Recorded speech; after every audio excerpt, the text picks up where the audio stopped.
Et en fait, c'est quoi le masculinisme? Bah attends, ils vont t'expliquer.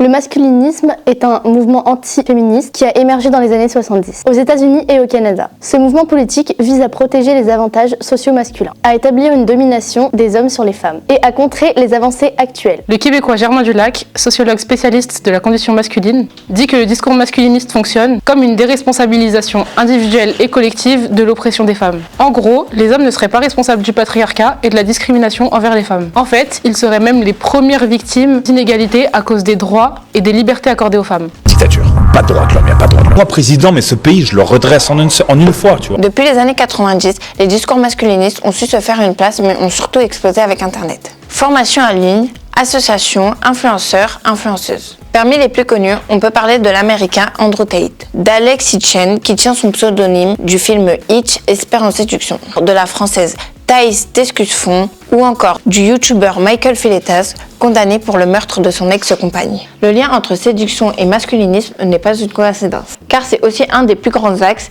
du discours masculiniste. Apprendre à séduire des femmes avec des méthodes viriles, sexistes et manipulatrices. Numéro 1, les femmes tombent amoureuses du mec qui les évite le plus. Numéro 2, aucune femme te quittera parce que tu la traites mal. Elle vit déjà une vie ennuyante. Elle veut de l'excitation, du drame. Donc peu importe ce que tu fais, juste ne l'ennuie pas. Ce mouvement s'oppose également à des droits fondamentaux. Il se positionne contre l'avortement, contre le mouvement MeToo, contre les lois sur les violences conjugales. De plus, il remet en question la sexualité féminine, en sacralisant la virginité et critiquant celles qui ont plusieurs partenaires. Ça veut dire que si par exemple ta gonzesse a eu un body count à 10, ou bien si ta gonzesse parle à son ex, excuse-moi, eh bien t'as pas le choix, tu dois la dégager. Selon un rapport du Haut Conseil à l'égalité, publié en 2024, 52% de personnes entre 25 et 34 ans estiment qu'il y a une sorte de persécution à l'égard des hommes, tandis que 37% des hommes considèrent que le féminisme menace leur place dans la société.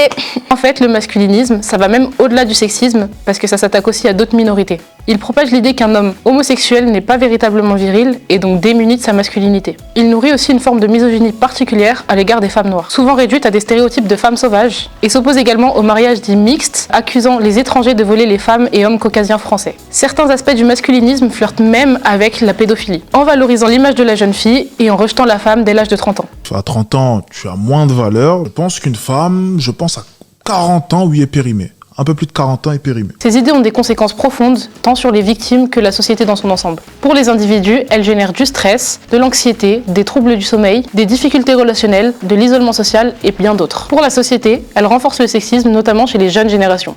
Aujourd'hui, 9 femmes sur 10 affirment avoir été confrontées à une situation sexiste. Et un quart des 25-34 ans estiment qu'il est nécessaire d'avoir recours à la violence pour se faire respecter. Alors maintenant, on va faire un micro-trottoir pour avoir l'avis des gens sur le masculinisme. Un homme peut tromper. Je vais même te dire une chose, un homme doit tromper. Le problème de maintenant, c'est que les femmes sont très masculines de leur côté. Et du coup, développent des pensées. C'est quoi ce délire?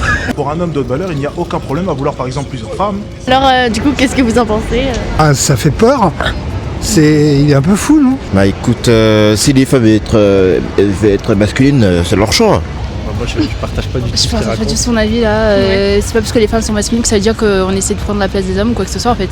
Okay. Juste on aimerait avoir le même droit que eux ils ont accès sans pour autant vouloir prendre leur place. Ça veut rien dire. Après je sais qu'il y en a qui sont comme ça, mais c'est rare quand même. Non? Bah moi je connais la personne et du coup c'est pas très fondé. Il parle sans savoir. Pareil, je suis vraiment pas d'accord même de base sur les autres vidéos qui peut tourner de lui, je suis pas d'accord avec ce qu'il raconte. Est-ce que tu penses pas que ces propos peuvent être dangereux? Oui.